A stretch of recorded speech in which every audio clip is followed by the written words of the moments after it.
ஓம்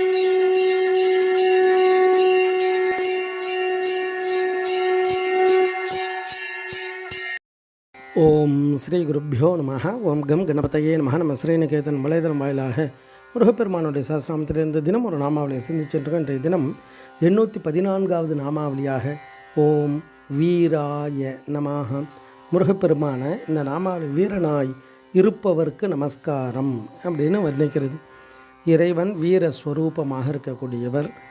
அதாவது இந்த வீரம் அப்படின்றது எதால் ஏற்படும் அப்படின்னா, இந்த பிரபஞ்சத்தில் தன்னை மீறியான அசுர சக்திகள் ஏதாவது இருந்தால் அந்த அசுர சக்திகளெல்லாம் அழிக்கிறதுக்கு இந்த வீரமானது பயன்படும். நம்ம உடம்பில் எதிர்ப்பு சக்தி இருக்குது.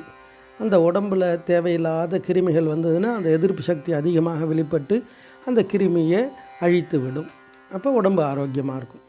அது மாதிரி இந்த பிரபஞ்சத்தில் அசுர சக்திகளெல்லாம் வெளிப்பட்டால் அந்த அசுர சக்திகளை அடக்குவதற்காக இறைவன் ஒவ்வொரு காரண காரியத்திற்காக பல வடிவங்கள் எடுக்கிறார்.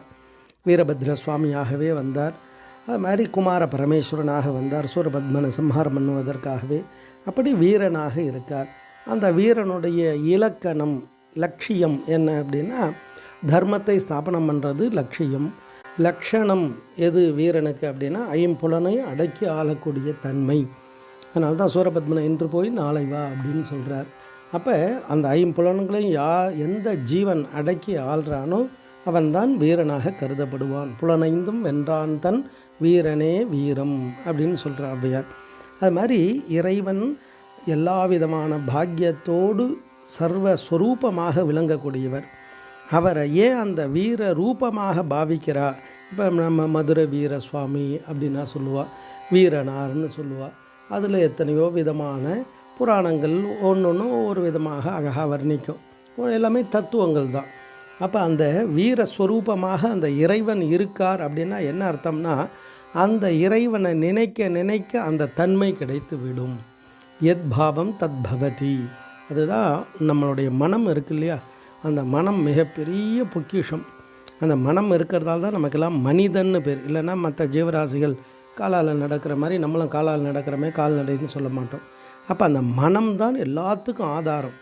அந்த மனோமய கோஷம் இந்த வழிபாட்டின் மூலமாக நம்ம எதை நம்பிக்கையாக உணர்கிறோமோ அந்த உணர்வு தான் நம்மக்கிட்ட மனதிலிருந்து வெளிப்பட்டு நமக்கு சக்தியாக வெளிப்படும். அப்போ ஏற்பட்ட அந்த வீர சக்தியாக வீரஸ்வரூபமாக குமார பரமேஸ்வரன் இந்த நாமாவளி வர்ணிக்கிறது. ஓம் வீராய நமः. ஸ்ரீ குருப்பியோ நமः. ஓம் சும் சுப்பிரமணியாய நமः.